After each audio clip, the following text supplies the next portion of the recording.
Hi, this is Julie with Three Sisters Sundries. I am here today to show you how to iris fold. I am going to be using some beautiful AITOH papers for my project, and I recently discovered iris folding. Apparently it was very popular in the late 90s, early 2000s, but I kind of missed the boat there. So here's a couple of projects I've already made. But today we are gonna be making this heart.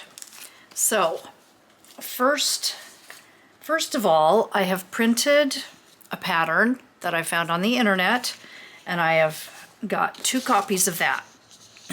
So you also need a base paper. I have just plain white cardstock. This will become the frame around the image, the project. So the first thing we're going to do is cut this out of our base paper. So I'm going to lay my pattern on top of my base paper, and we're going to use a little tape and tape it down.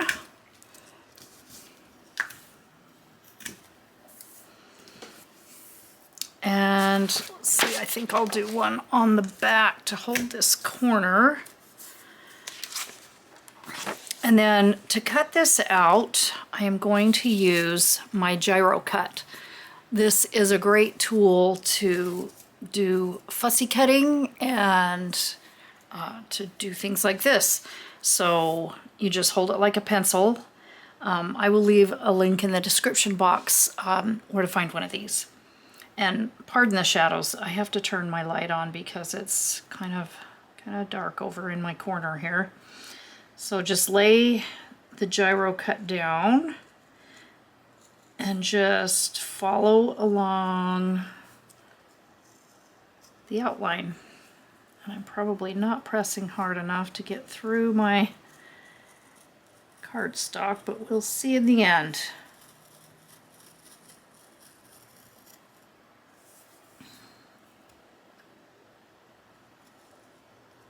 Oop.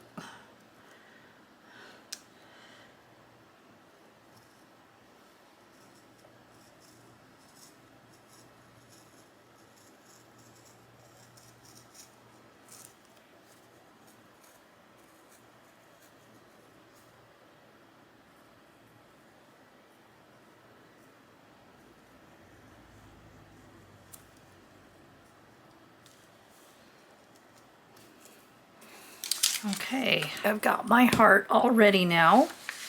And I'm going to take my second copied image and I'm going to lay my cutout around that and just tape that one on, making sure that my lines, my outside lines, are lined up.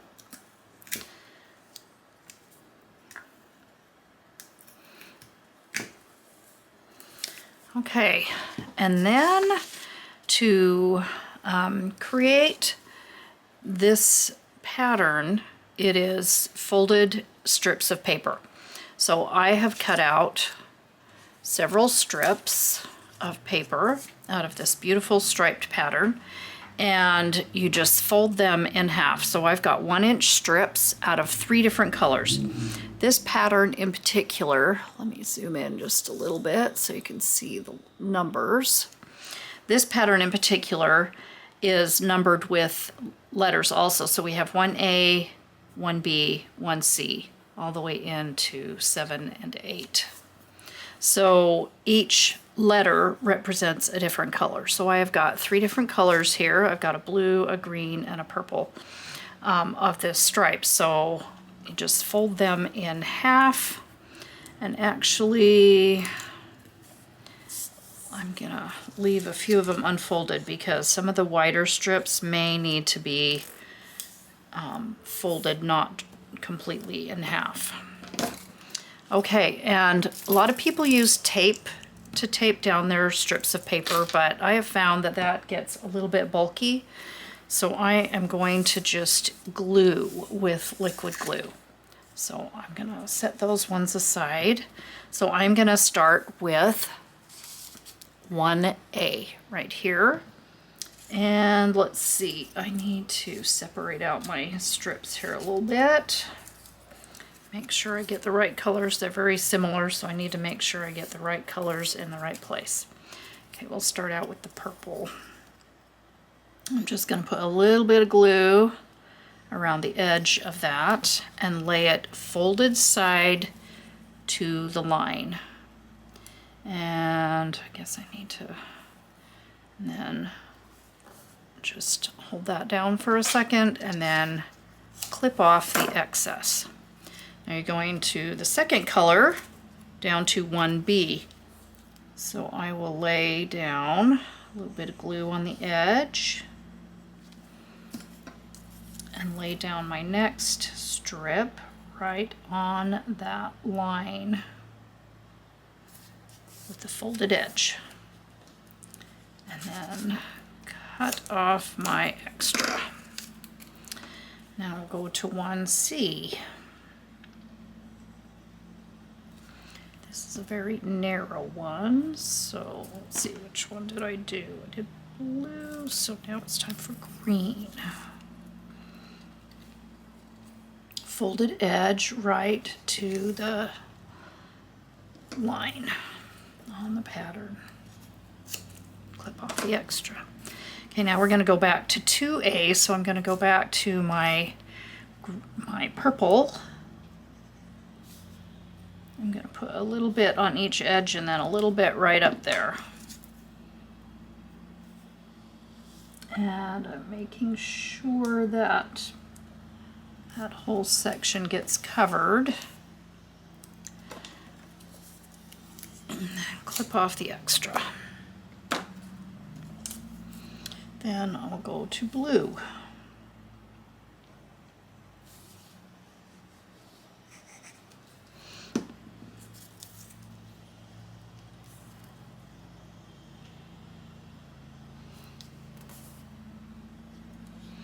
That one is short enough, I don't think I need to clip any off. And to green.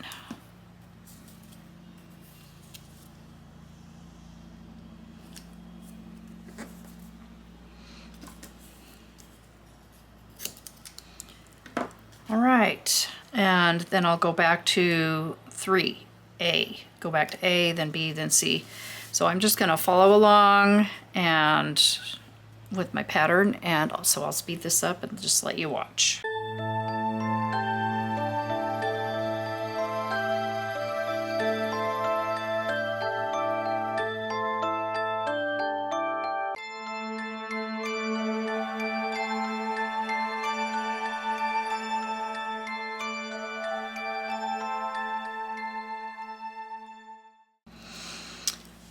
Okay, right here, I am going to switch. I'm going to go from A to C for a couple of them because they, maybe for the rest of them, because they kind of, if you can see on the pattern, line C comes down here and overlaps line B. So I am going to switch to going this way. That one's not long enough.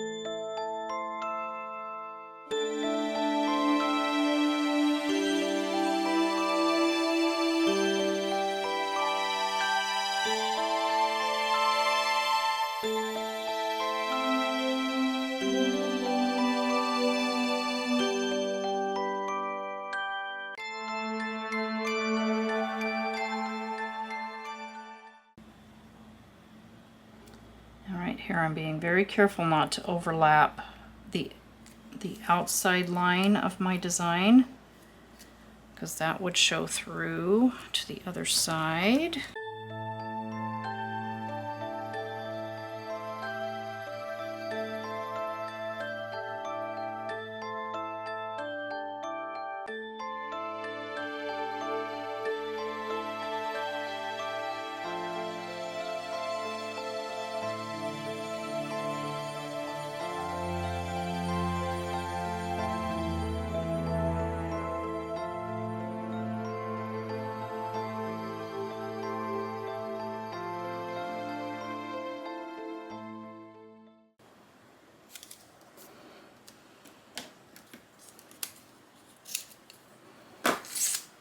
Okay, I have completed my design except for the iris.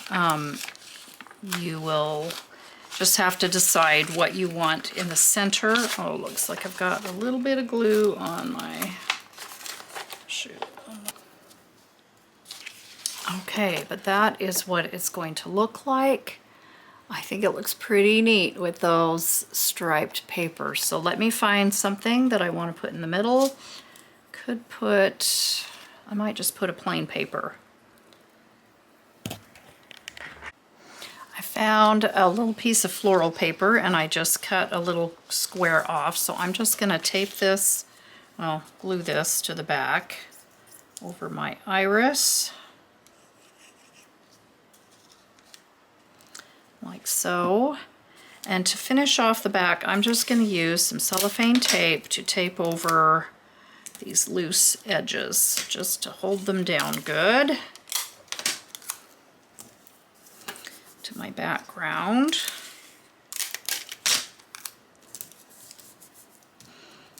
Maybe one across there, just to hold those down a little bit. I'm going to take off my temporary tape.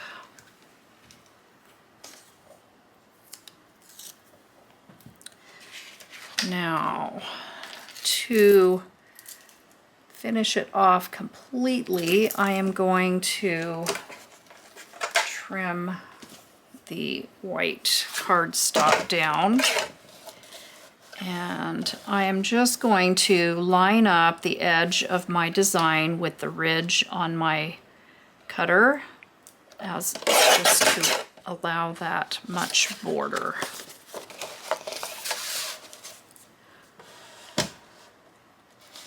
So again, line up with the ridge.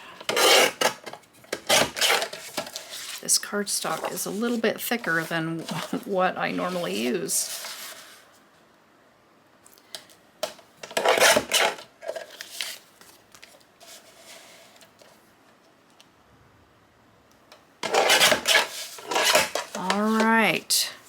And there is the finished iris fold design. You could use this on a card front, you could use it in on a scrapbook page, in a journal. So many things you could do with it. So here are all of my finished examples. So I hope you enjoyed this project. Please give it a like and subscribe if you aren't already subscribed, and thank you for watching. Bye.